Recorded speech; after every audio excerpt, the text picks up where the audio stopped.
शिवसेना खासदार संजय राऊत यांनी मित्रपक्ष भाजपवर हल्ला चढवताना राज्यात निजामाच्या बापाचं राज्य सुरू असल्याचं म्हटलंय। मराठवाड्यात या, संभाजीनगरला उतरा,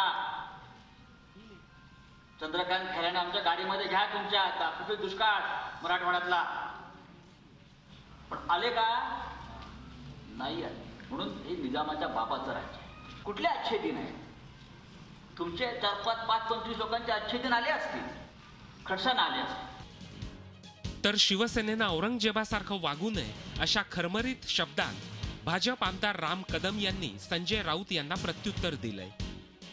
लोक कापसाच्या गोळ्यानं दूध पितात की काय असं आमच्या मित्रपक्षाला कदाचित वाटत असावं, म्हणून ते बेछूटपणे अशा प्रकारचे आरोप किंवा अशा प्रकारची, ज्याला आपण कमरेच्या खालची टीका म्हणतो, अशा प्रकारची टीका ते करतायत। तर त्याच्यामुळे त्यांनी निजामशाही वगैरे याचे दाखले देण्यापूर्वी स्वतः मात्र त्यांनी औरंगजेबासारखं वागू नये।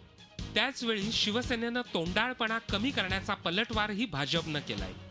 निजामाच्या राजवटीचे आपणही त्या ठिकाणी भागीदार आहात, हा विरोधाभास त्यांच्या लक्षात लवकर येईल तर त्या ठिकाणी बरं होईल।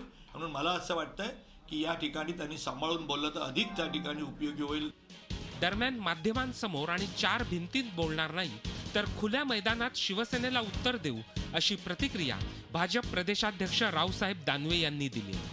एकंदरीत आगामी काळात शिवसेना भाजप संघर्ष आणखीनच चिघळणार याचीच ही नांदी आहे।